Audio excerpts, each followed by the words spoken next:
A step-by-step walkthrough of the Edexcel November 2018 Foundation GCSE Maths Paper 1.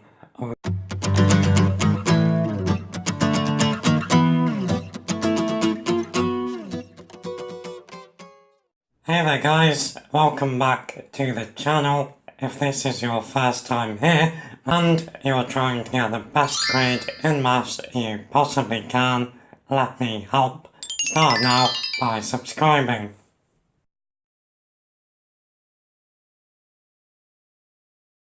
Just before we get going, you can download the paper down below in the description.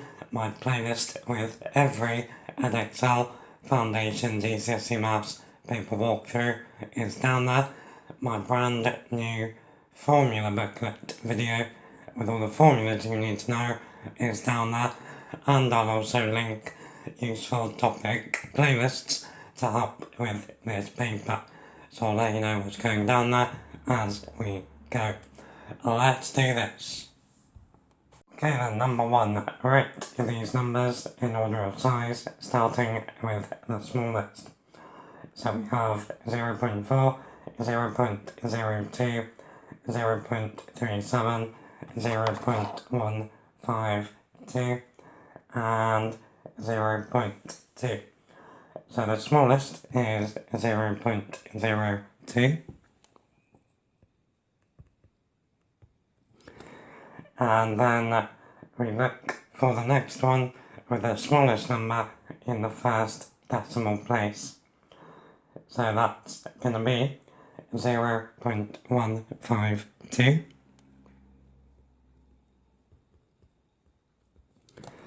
And the next one is 0.2.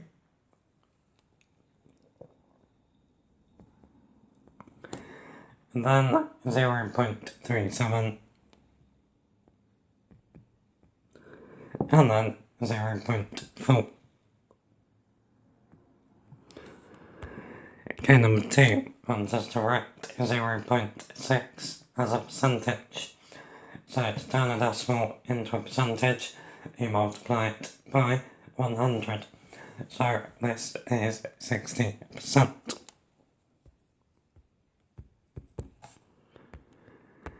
Number 3, we are given a list of numbers 3, 5, 7, 12, 15, 18 and 20.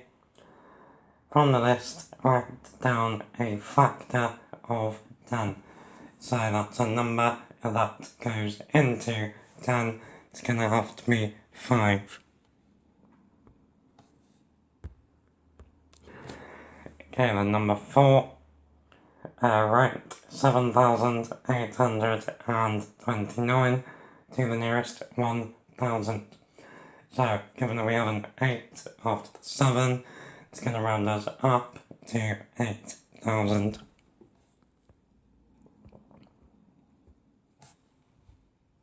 Okay, number 5, part A, work out 3 times 5, add 7.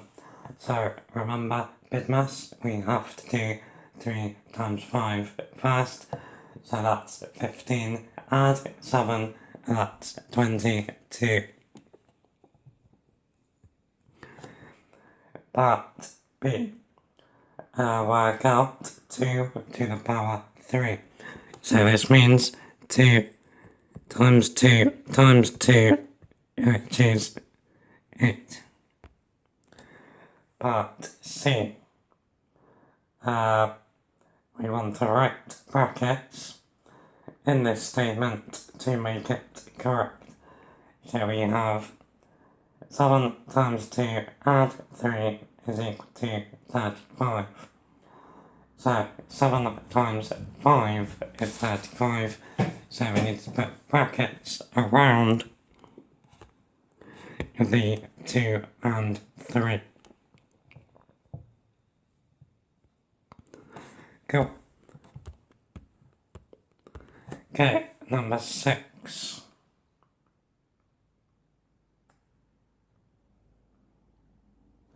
Okay, so Sue has 2 cats.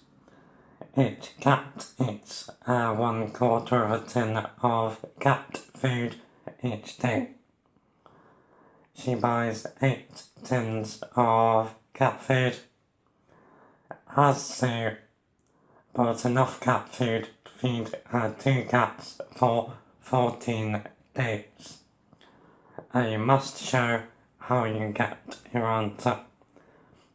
Okay, so each cat eats 1/4 of a tin per day. So 2 times 1/4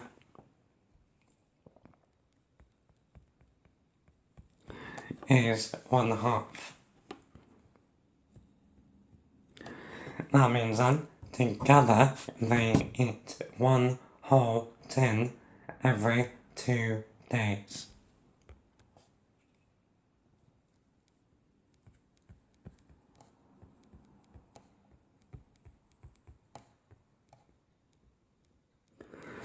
So that means that she's bought 8 tins, so 8 times 2 is 16 days. So, has she enough to feed them for 14 days? Yes. Okay, number 7. There are only apple trees, cherry trees, pear trees, and plum trees in an orchard. The pictogram shows information about the numbers of apple trees, cherry trees, and pear trees in the orchard. So the plum tree row is empty. We're told there was a total of 30 trees in the orchard. We want to complete the pictogram. Okay, so we're told 1 square represents 4 trees. So let's work out how many of each tree there are. So 3 squares for apple, that's 12. 1 1/4 for cherry, that's 5. 1 1/2 squares for pear, that's 6. Now if we add together 5, add 6, add 12.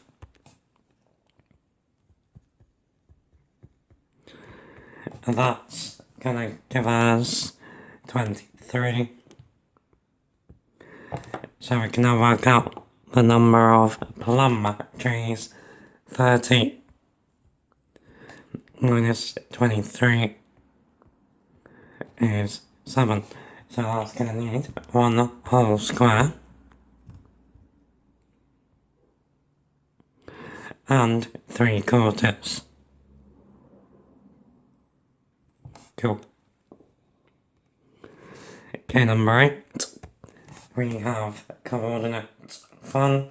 So part A wants us to write down the coordinates of point A. So point A is here. So remember, coordinates are along the corridor and then up or down the stairs. So this is -2, -1.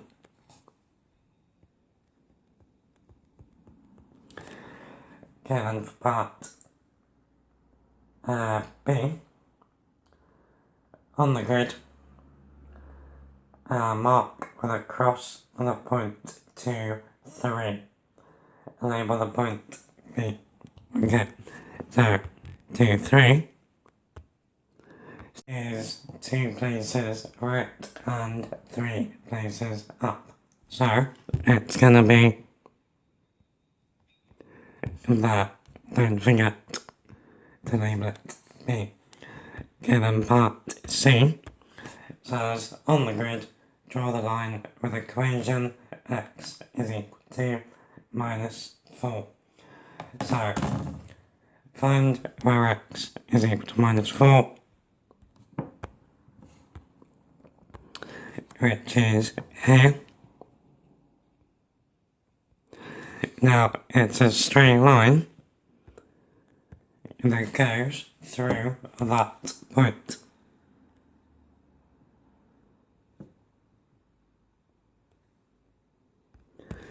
So, this probably isn't going to go very well, but we'll try.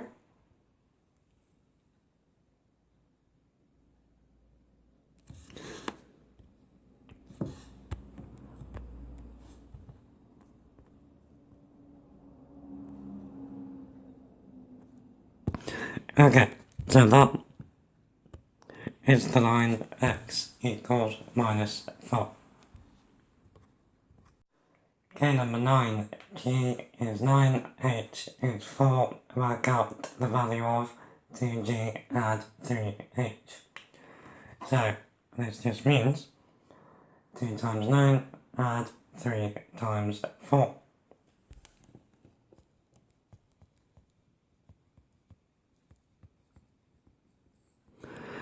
So, 2 times 9 is 18. 3 times 4 is 12. 18 add 12 is 30. Okay, number 10. We want to write down two prime numbers that have a sum of 32. So a sum means when you add them together. Prime numbers are numbers that can't be divided by anything except 1 and themselves. So let's write those down, or some of those down, they go on forever. So we have 2, 3, 5, 7, 11, 13, 17,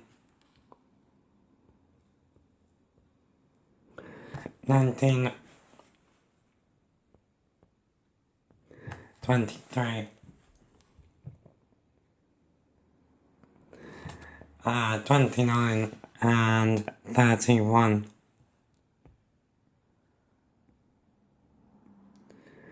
So, we need to find two of those that add together to 32. So, 3 and 29. Cool. Okay, number 11. So we're given some fractions: 9 twelfths, 6 eighths, 18 24ths, 10 16ths, and 15 20ths. We are told one of these fractions is not equivalent to 3/4.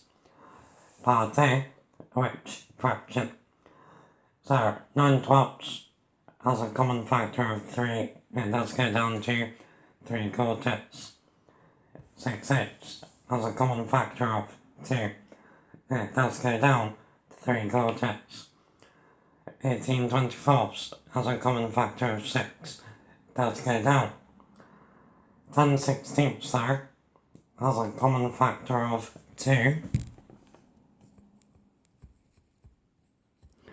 so 10 16ths is 5 eighths.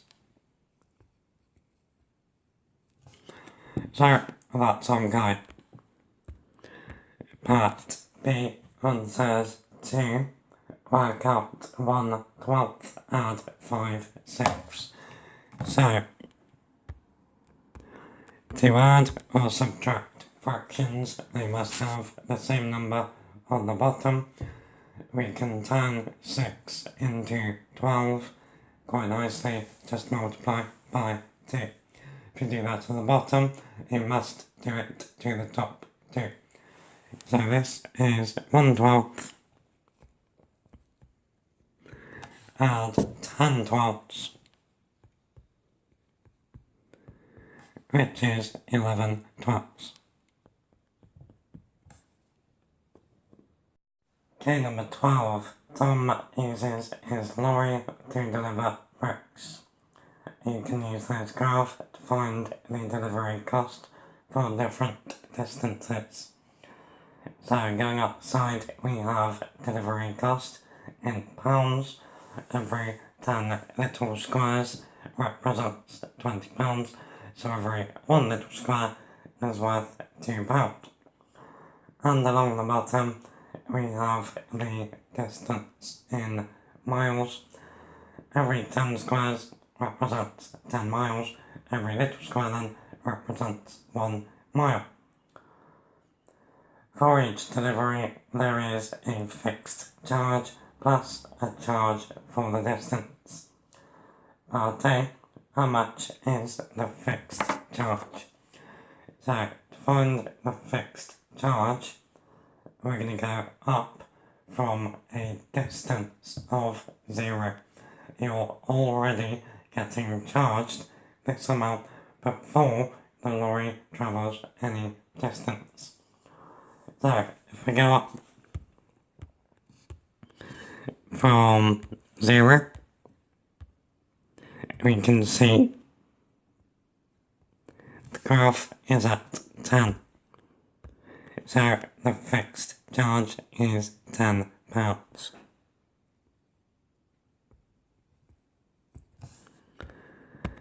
Okay, and for part B, we are told Tom makes 2 deliveries of bricks.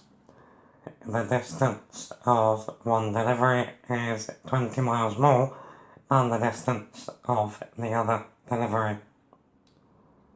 We want to work out the difference between the 2 delivery costs. Okay, so what we need to do is, well, let's say that let's just say one delivery was 0 miles.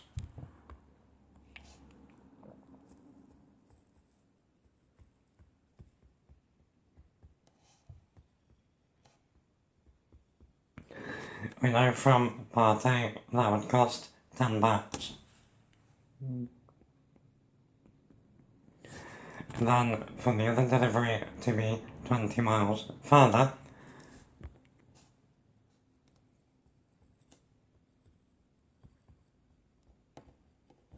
it's going to need to be 20 miles.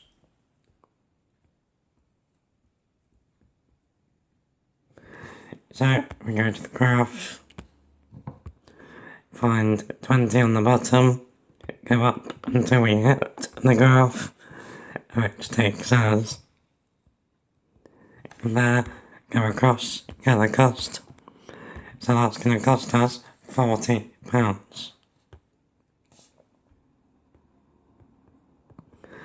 So then we do 40, take 10, and we get £30. So you could have used any 2 distances that were 20 miles apart. I just used 0 because we already knew the value or the cost for that. Okay, number 13. Asmol, Ryan and Kim each played a game. Asmol's score was 4 times Ryan's score. Kim's score was half of Asmol's score. We want to write down the ratio of Asmol's score to Ryan's score to Kim's score. Okay, so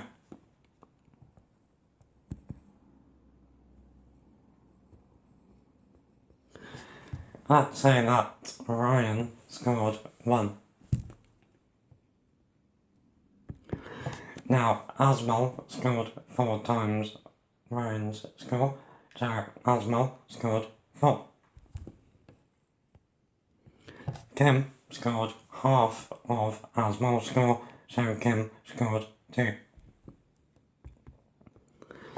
Now that ratio is in its simplest form, so that's it.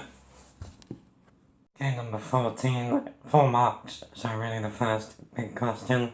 So the diagram shows quadrilateral ABCD with each of its sides extended. So all that means is the pointy bits of lines are the extensions of the sides. So we are told that AB is equal to AD, so that's why they have the little dashes on them. We want to show that ABCD is a kite, giving a reason for each stage of your working. So for it to be a kite, we also need for BC and CD to be the same lengths. So what we're going to need to do is fill in as many of these angles as we can. So the first one we can do is this guy up here. Now I'm not going to write down my reasons for each stage to save time, I'm just going to say them. So these two angles are vertically opposite, so they are equal. So this angle is also 50 degrees.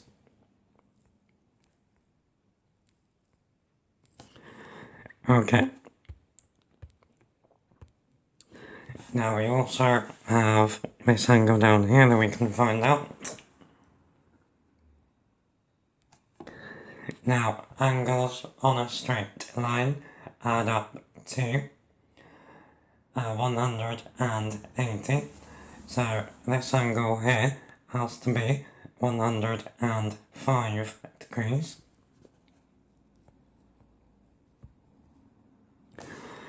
Now, if this is a kite, then the fourth angle inside will also be 105 degrees, and that would then mean its shape is symmetrical, so BC and CD would be the same length. So angles inside a quadrilateral add to 360. So if we add together 100 and 105 and 50,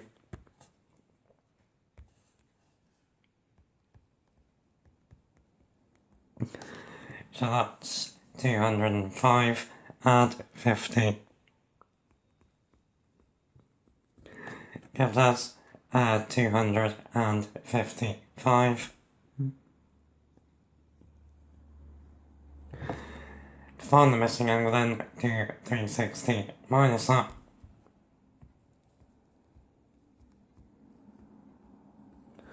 And that does indeed give us 105 degrees.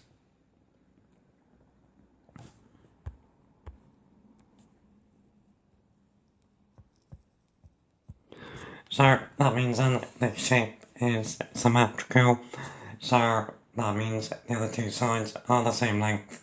This is a kite. Okay, number 15, more ratio fun. So Shahid is going to use these instructions to make a fizzy drink. So mix 5 parts of orange juice to 2 parts of lemonade. So straight away, let's write down the ratio. So I'm going to do juice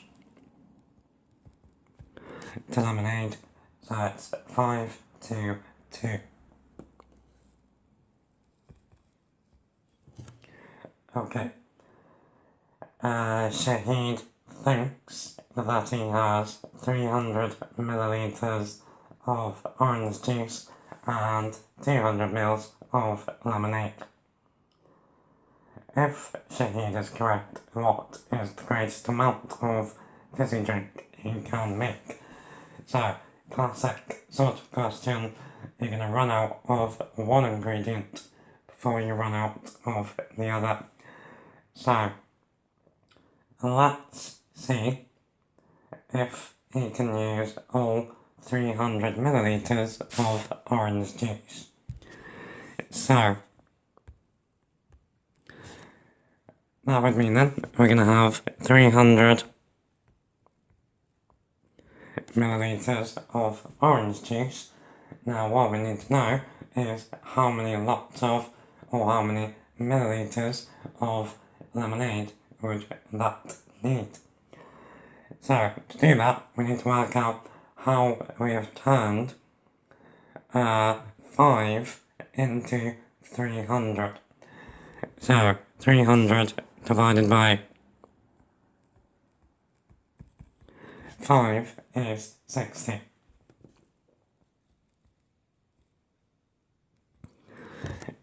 So that means to use all of the orange juice, we need to multiply the ratio by 60. So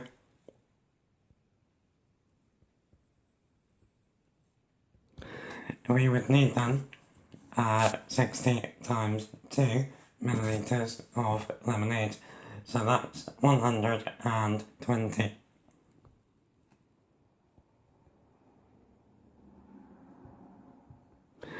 Now, altogether then, that would give us a total of 420 ml.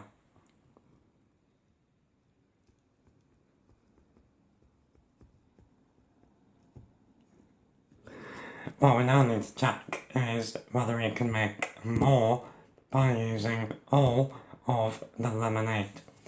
So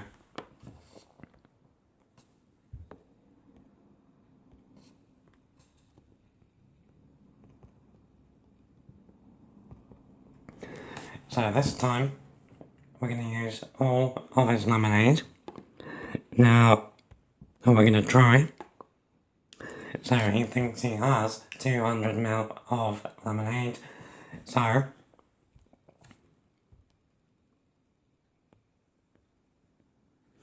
to do that, he would need to use 100 lots of the ratio. Now, 5 times 100 is 500, so he can't do that because he doesn't have enough orange juice, so 420 is the answer. Okay, then for part B, we are told Shahid does have 300 ml of orange juice, but only 160 ml of lemonade. Does this affect the greatest amount of fizzy drink you can make? Give a reason for your answer. Okay, so if you try to use all 160 ml of lemonade, well, 160 divided by 2 is 80. So that would take 80 lots of the ratio, which would mean then you would need to use 80 times 5 lots of orange juice. Now, 80 times 5 is 400 ml. So he would need 400 ml of orange juice to use all of that lemonade, which he can't do. So the answer is no, it does not affect our answer, and the reason is he still wouldn't have enough orange juice. 16, so we're given two rectangles, one has a length of 8 and a height of 6 centimetres.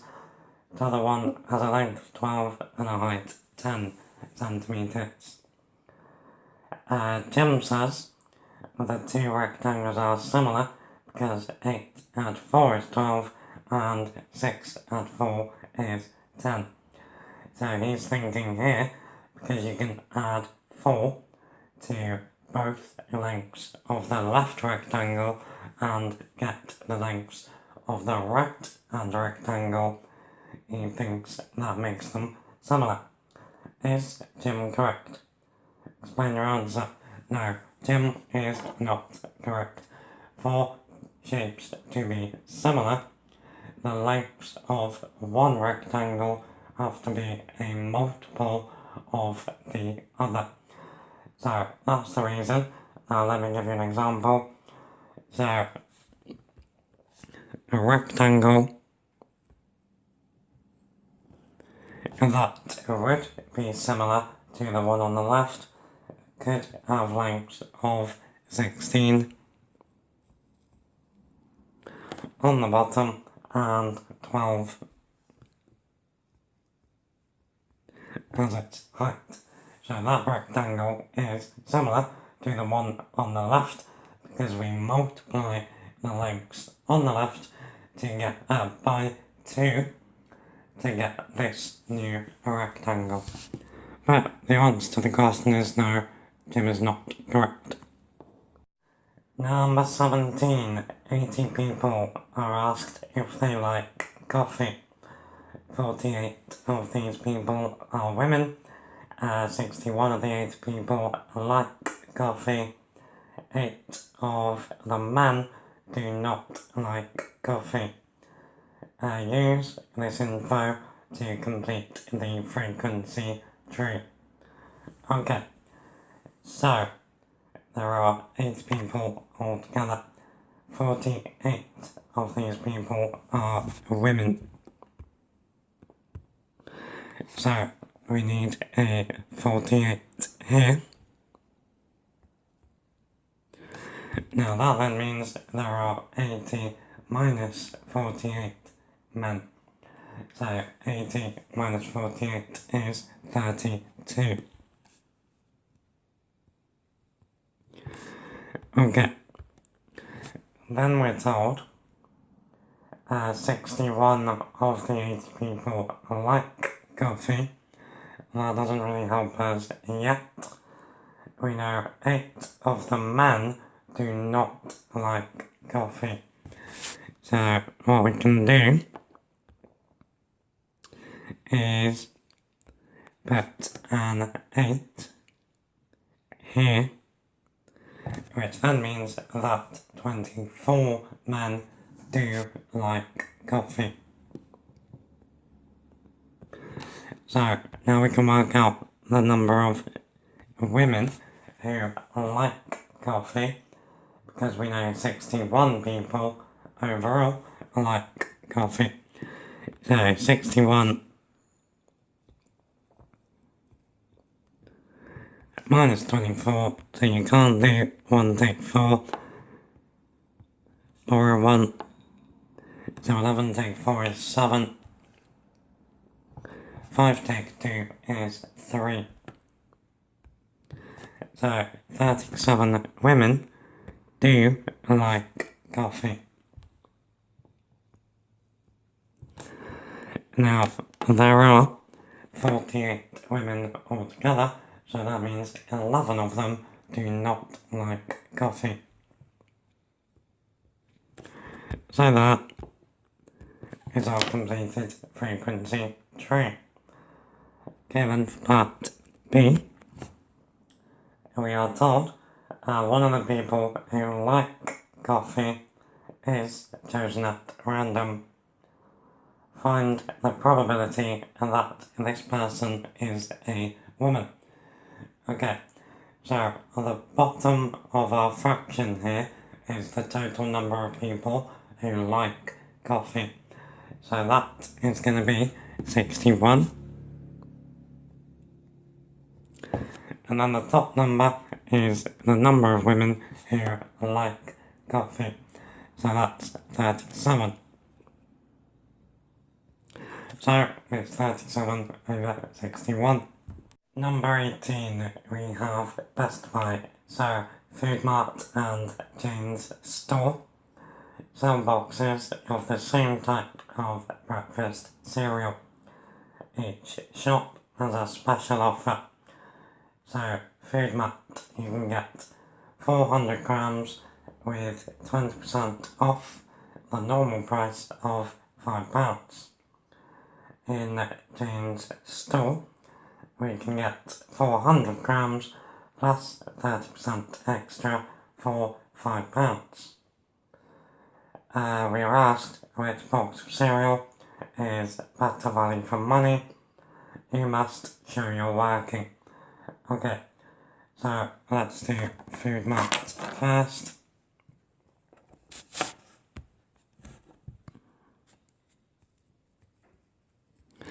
Okay, so in food maths we get 20% off the normal price of £5.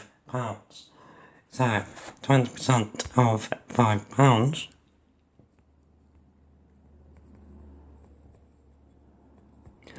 20% is the same as a fifth, so it's £1. So that means then it's going to cost us £4 for 500 grams. Sorry, 400 grams.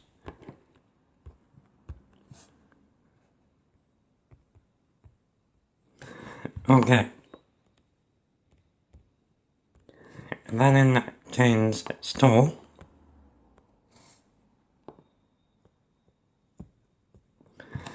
we need to work out 30% of 400 grams and then add it on. So 10% of 400 is 40.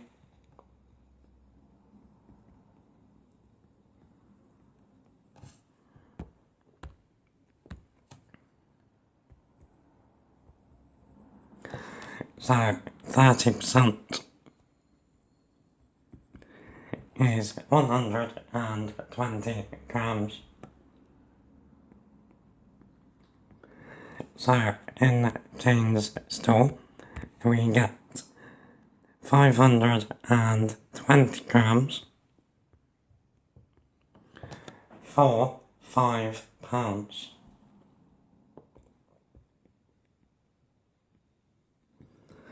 Okay, so now we need to work out which of these is better value for money. So, looking at the numbers, the easiest way to do this is to work out how much cereal we get for the same amount of money. So we can work out how much we get for £1 quite nicely at each. So, back at Food Mart, it's going to cost us £1 for 100 grams.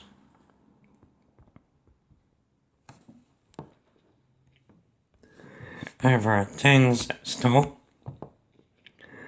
we're going to need to do 520 divided by 5.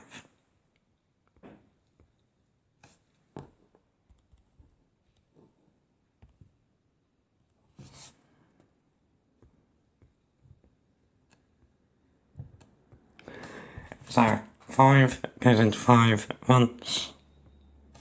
It doesn't go into 2. Carry the 2.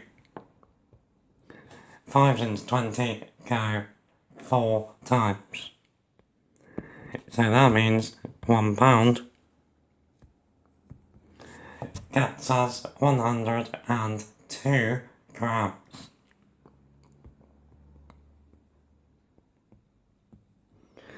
So we get slightly more for £1 at Jane's store, so Jane's store is the answer. Number 19 wants us to rotate shape A 180 degrees about the point 1, 0. So, in the real thing, I believe you still get tracing paper. There is a cheat though when you're rotating 180 degrees. So, find the point we're rotating around, which is here. Now,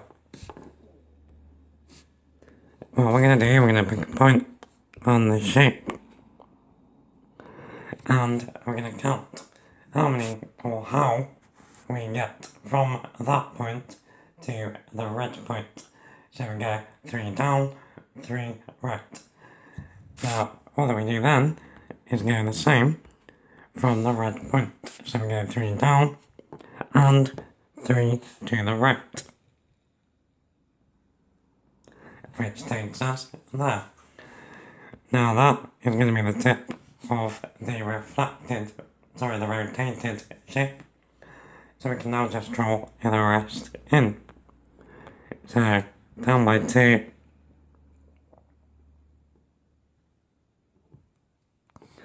So obviously in the real thing, use a ruler to draw it. That though is a rotated shape. Okay, number 20 we have indices. So we've got a brand new playlist on these. It's down below. So we want to work out the value of 3 to the 7 times 3 to the minus 2 all over 3 to the 3. So if we simplify the top first, then we add the powers. So we're going to get 3 to the power 5 over 3 to the power 3. So that's now a division. So we subtract the bottom power from the top power, which gives us 3 squared, which is 9. 21 on these. 20 was the first question, also on the higher paper. So, 21, v squared equals e squared add to as. U is 12, a is minus 3, s is 18. Work out the value of v. Okay, so we're substituting in our values. So, v squared is 12 squared, which is 144.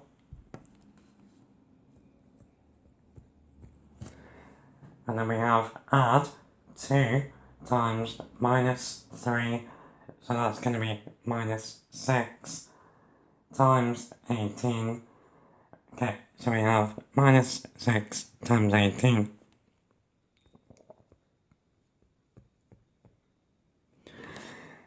Okay, so we have 144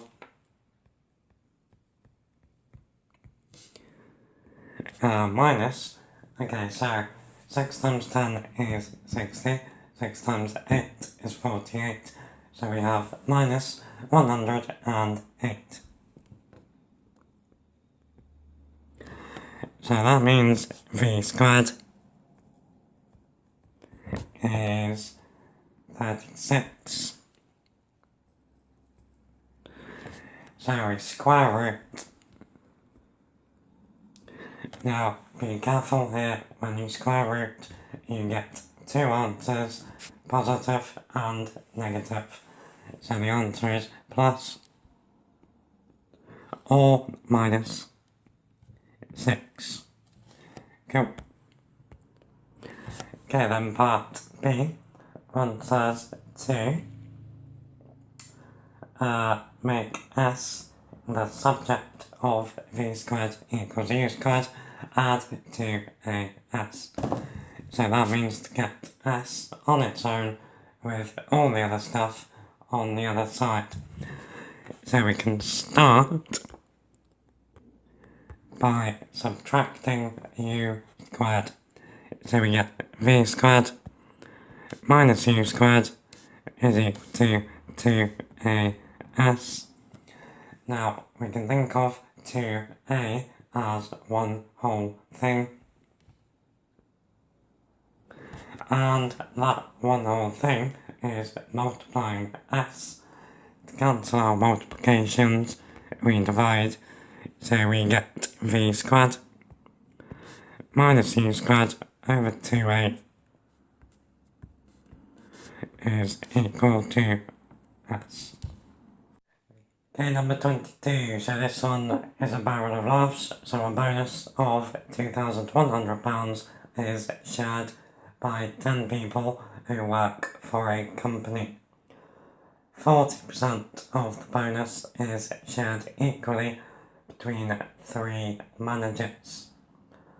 and the rest of the bonus is shared equally between 7 salesmen. One of the salesmen says if the bonus is shared equally between all 10 people, I will get 25% more money. Is the salesman correct? You must show how you get your answer. Okay, so what we need to do is work out how much money one of the salesmen will get sharing it in this way. Now, to do that, we're going to need to find 10%. 10% is the amount that each person would get if the money was shared equally. So 10% of £2,100 is £210.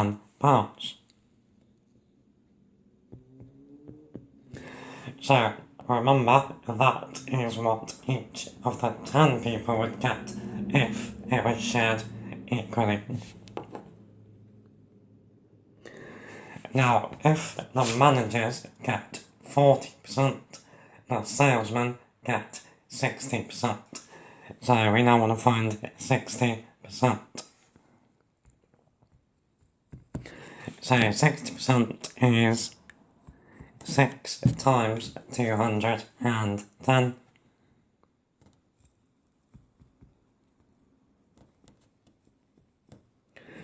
So 6 times 200 is 1200, 6 times 10 is 60, this then is 1260 pounds. So 7 salesmen share this, so to work out how much one gets, we do 1260 divided by 7. So 7 doesn't go into 1, it goes into 12 though once, with a remainder of 5. 7 goes into 56 8 times, and then not into 0. So one salesman, or each salesman, gets £180.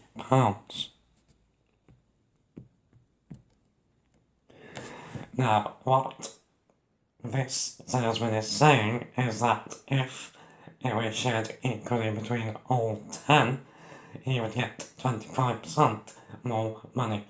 Now we know the amount he would get is 210, so let's find 25% of 180 and add it on.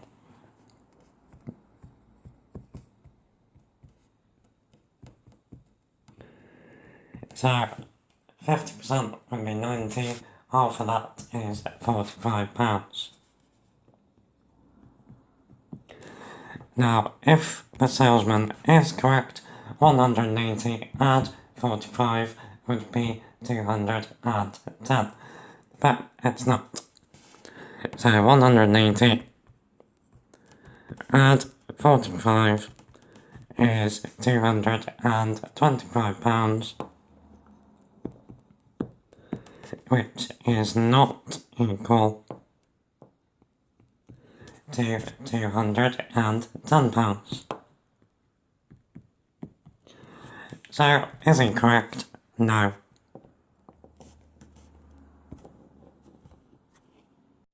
Okay, number 23. It would take 120 minutes to fill a swimming pool using water from 5 taps.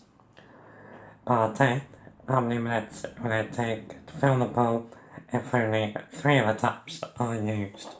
Okay, so this is proportion. Now, in answering part B, already we need to assume that all the taps have water flowing over them at the same rate. So, we first of all need to find how long it would take one tap. So, if we're going from 5 taps to 1 tap, it's going to take 5 times as long. So 1 tap is going to take 5 times 120 minutes, which is 600 minutes.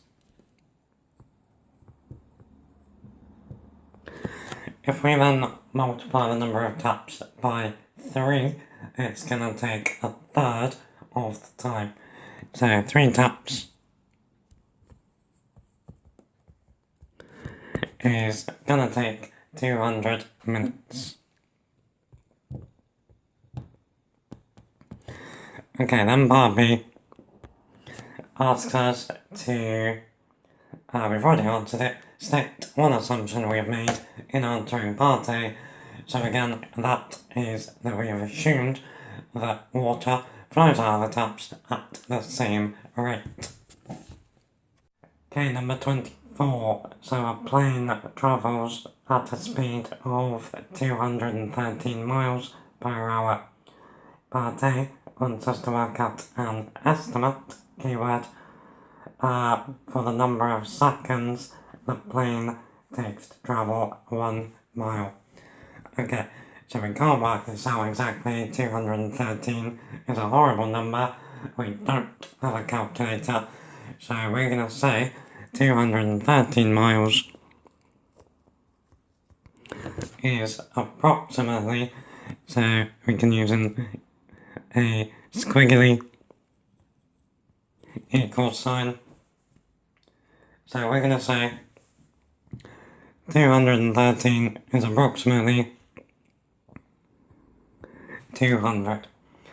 Now, we're also going to need to turn 1 hour into seconds. So 1 hour is 60 minutes, and each of those is 60 seconds. So 60 times 60 seconds.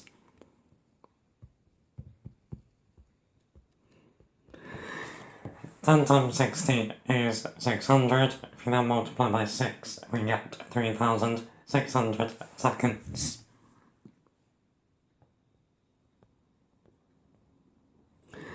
So, we're now saying then that we go 200 miles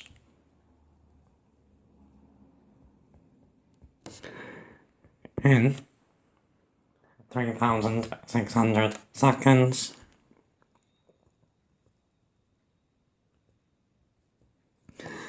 If we divide both parts of that by 100, we would go 2 miles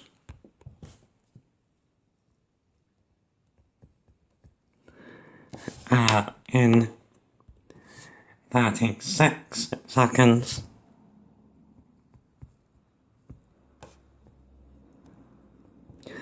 Divide by 2, we would go 1 mile in 18 seconds. Cool. Okay, then for part B, we are asked, is your answer to part A an underestimate or an overestimate? Give a reason for your answer. Okay, so, think about this then. What did we do to the actual distance it travels? We rounded it down to 200. So the real plane goes 213 miles in 1 hour. Our plane went 200 miles in 1 hour. So our plane is going slower than the actual plane. So that means it's going to take longer to go 1 mile. So our answer is an overestimate because our plane is travelling slower. Number 25, we have simultaneous equations. I have a whole playlist on these down below. So we want to solve 5x and y equals 21 x minus 3y is equal to 9. Okay, so with simultaneous equations, the first thing we want to do is call them 1 and 2.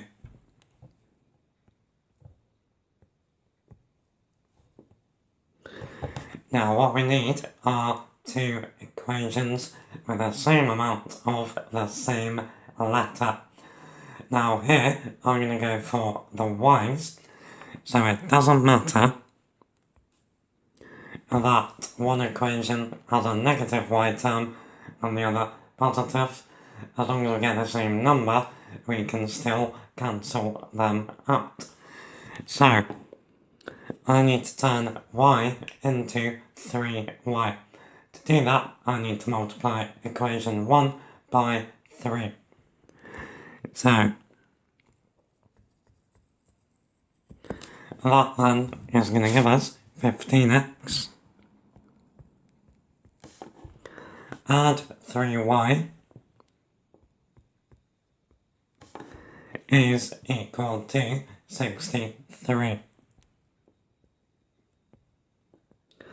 Now I'm going to call that equation 3.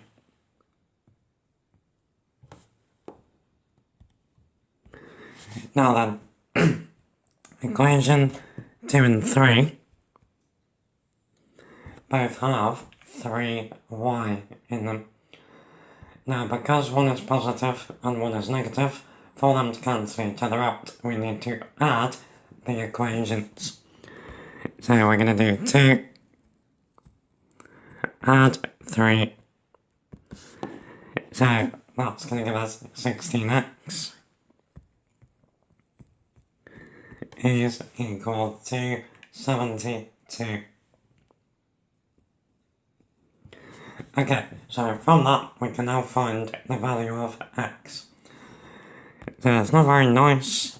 We could divide both sides by 8. So we get 2x is 9. Divided by 2x is 4.5. So that is half of our answer. We now need to find the value of y. To do that, we can use our value of x now in one of these equations. So I'm going to use it in equation 2. So we now know then that 4.5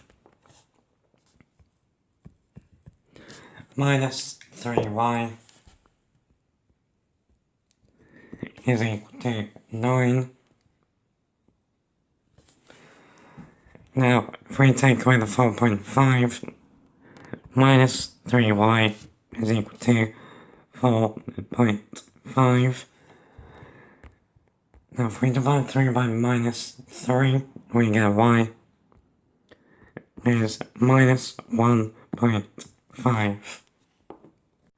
Okay, number 26. The diagram shows a square ABCD with sides of length 20 centimeters. It also shows a semicircle and an arc of a circle. So the semicircle is the white bit down the bottom. The arc is the top line of the shaded area. We are told that AB is the diameter of the semicircle and AC is an arc of a circle with centre B. So that means then, if the white semicircle wasn't there and it was all shaded, it would be a quarter of a circle. We want to show that the area of the shaded region over the area of the square is pi over 8. Lovely. Okay, so we need to work out 3 areas. We need the area of the square, the area of the quarter circle, and the area of the semicircle. So the square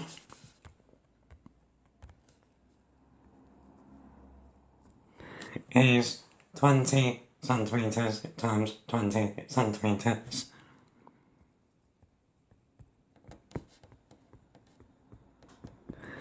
Uh, 10 times 20 is 200, times that by 2 is 400.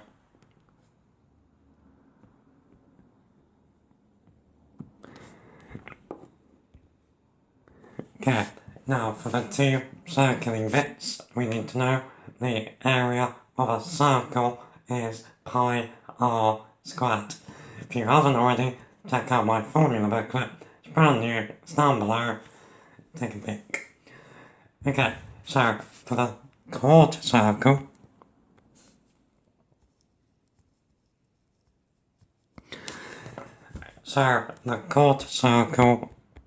has a radius that's the same as the side of the square. So, the area of the quarter circle is pi times 20 squared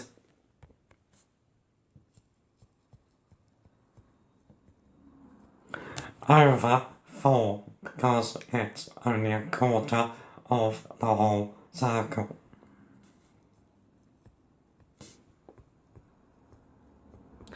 So again, 20 squared is 400, so we have 400 pi divided by 4, that then is 100 pi.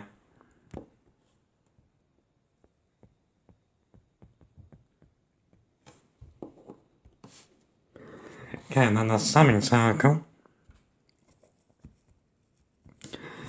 So, the semicircle has a radius of 10.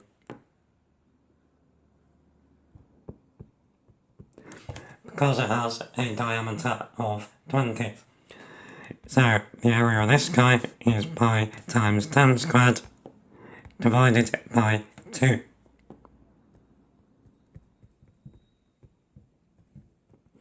Again, because it's half a circle. So, 10 squared is 100, so we have 100 pi over 2, that then is 50 pi.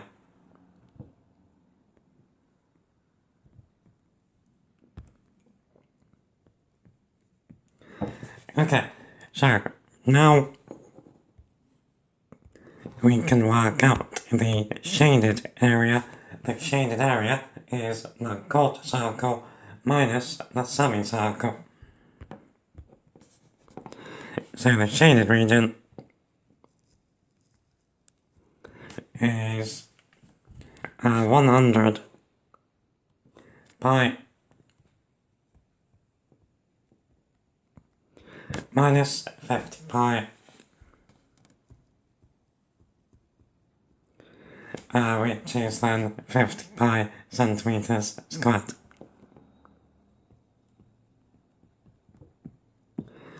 So, the shaded region over the area of the square is then 50 pi over the area of the square was 400. We don't need the centimetres squared, so now they cancel each other out. So there is then a common factor of 50, divide top and bottom by that, we do indeed get pi over 8.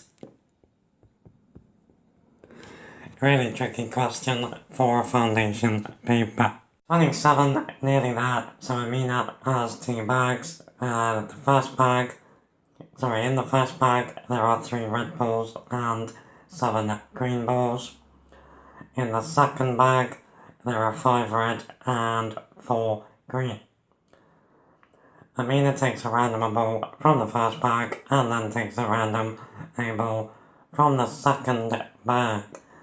Part A wants us to complete the tree diagram. Okay, so for the first bag we have the probability of red is 3/10, so the probability of green is 7/10.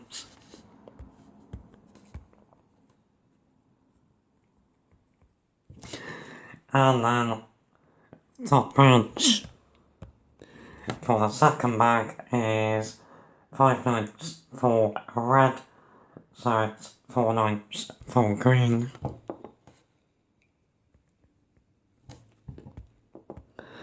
And then on the bottom branch, the probabilities are going to be exactly the same. So 5 notes and 4 notes.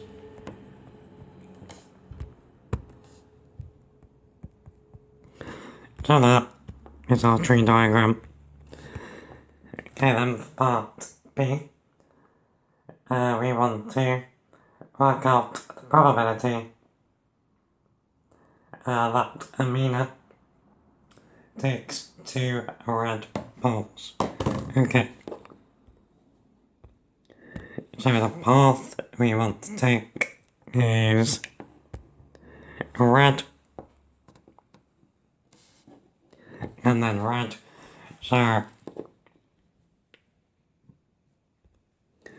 when you go along branches of a tree diagram, you multiply the probabilities together. So we are going to get 3/10 times 5 notes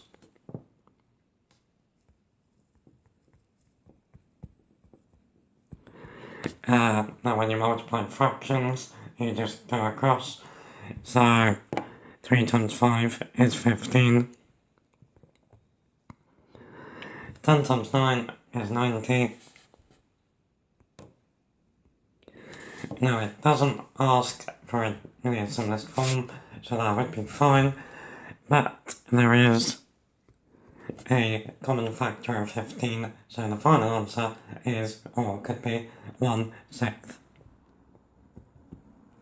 Okay, number 28, final question. So we have angles and polygons and forming and solving equations. So each interior angle of a regular polygon is 11 times the size of each exterior angle. We want to work out how many sides the polygon has. Okay, so first of all, let's think about how we can write this down. If we called each exterior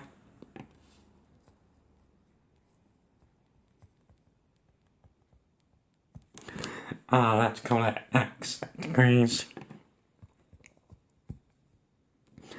and then an interior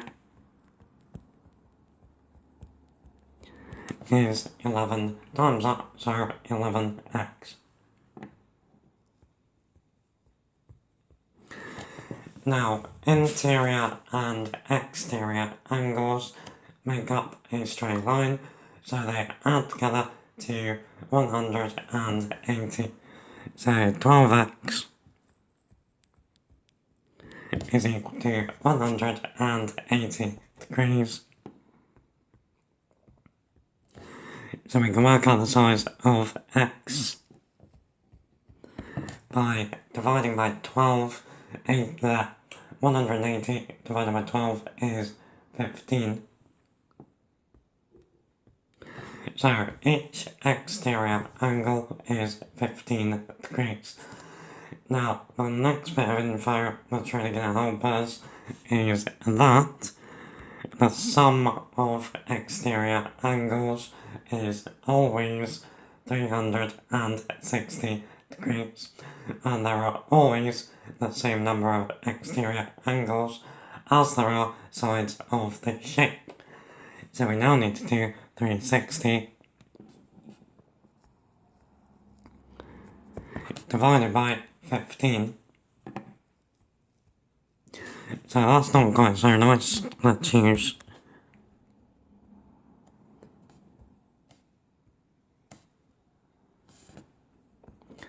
okay, so 15 does not go into 3. 15 into 36 go twice, remainder 6.